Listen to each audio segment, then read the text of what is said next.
Jai Hind everyone. The word reservation. Before talking deep into that word, I'll take you back to the Rigvedic period. As you all know, that Rigveda is the oldest testament of human mankind. Rigveda contains many shloks and many hymns. And in the Rigveda, particularly in the Rigveda, there was a mention that at that time, at the Rigvedic time, the society was divided into four sections, and these four sections are mainly known as the Brahmans, Kshatriyas, Vaishyas and Shudras. The high profitable and lucrative job are fixed, or I can say reserved for the Brahmans and the Kshatriyas, and the low class job was fixed and reserved for the Vaishyas and Shudras. So from that time there was a prevalence of reservation system that the high profitable lucrative jobs are reserved for the upper class.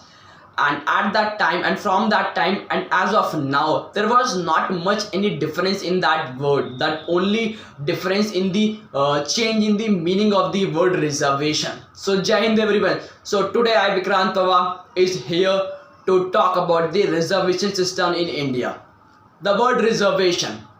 The basic meaning of the word reservation is that reserving some access of seats in governmental jobs or educational institutions to certain sections of the society which are excluded from the mainstream benefits of the government policies.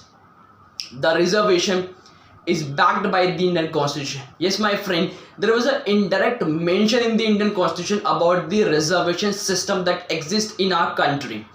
Article 15 clause 4, Article 15 clause 5 and clause 6 mentioned about the advancement of the scheduled caste, scheduled tribes and other socially and backward classes. Which means that for the advancement of these sections of the society, government will bring these sections under the reservation system.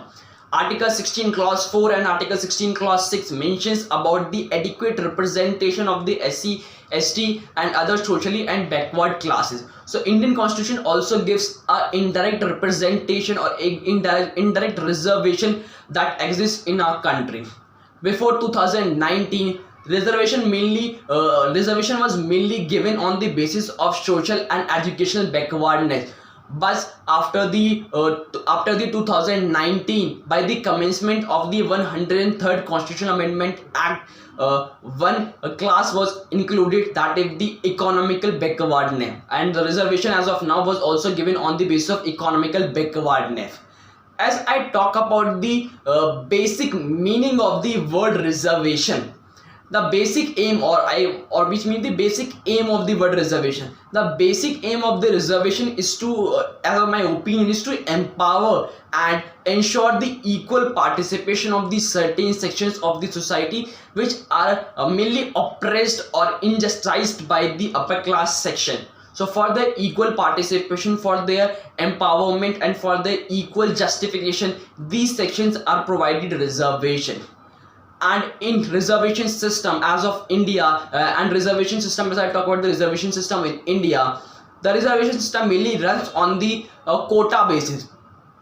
For scheduled caste, there was a 15% quota that fixed, that reserved for that caste in governmental jobs and education institution. For ST, there was a 7.5% quota for jobs in education institution. But initially, the reservation system for ST and SC was introduced for only 10 years. Initially for the 10 years till 1960. But this reservation system was continuously extended by the various amendments. And in 1992, a new reservation system was introduced. A new class was introduced, that was the OBC. Other backward classes was introduced on the recommendation of Mandal Commission. And for that class, 27% quota was reserved for that class. And as of now, as I told you earlier, that the 103rd Constitutional Amendment Act gives a 10% quota to the EWS, that is the economically weaker section, that was included in the 103rd Constitutional Amendment Act. So this is about the data, that how much percent of the quota was reserved for the certain sections of the society. If I talk about the benefits as of the advantage and the disadvantages of the reservation system in India, I start with the disadvantages first. As you calculate all the reservation data, that for the SC it is 15%, for ST it is 7.5%, for EWS it is 10%, and for OBC it is 27%. As you calculate all this, it's totally nearly equal to the 60%, which means that 60% of the seats in India are reserved, and only 40% seats comes under the merit system. That only 40% that for only 40% the students can compete, and for that 40% not only the general category students compete, but also the categories, but also the other sections of the society, other sections of like the SC and ST also compete on that 40%. So this not only undermine the meritocracy system, but also a certain bias system which not give the adequate representation, or which in my opinion certainly gives not equal participation of the general category students. As you all know that in the famous education institutions like the Delhi University, there was a merit system, and you get and the general category student get admission only when the student got the 90 to 95% in their academics in their 12th class. But for the other sections of the society like SC and ST, they got admissions on the 70 to 80%. So as of my opinion, reservation system is certainly biased. It not gives the equal participation, or I can say it increases the chances of competition within the general category students, and on that 40% other sections of the society also compete. And as I talk about the advantages of the reservation system, reservation system is mainly for those sections of the society which are socially oppressed, which got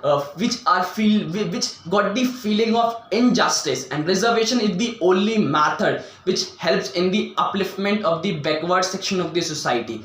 Reservation helps in the upliftment and gives equality of status and opportunity those sections of the society which do not come into the mainstream, or which are excluded or oppressed by the upper caste sections of the society. So reservation is basically gives the equal status and the equal participation in the decision making of the state affairs and the central affairs. So this is all about the factual data and all about the data about the reservation system. And at last I come to the conclusion. Yes, we should have a reservation system, but with certain rules and regulations, that this reservation system is mainly given to those who are certainly needed it. As you all know that majority most of the candidates who comes under the reservation system misuse the reservation system, as they are not covered, or I can say they certainly, or they are actually economically stable, but they still use that reservation system. What if the need of the art for us to get certain rules and regulation that these types of reservation system only benefited those who are certainly needed it, and we also have to look on the other hand that this reservation system does not undermine the meritocracy system. So that's all for today. Thank you everyone.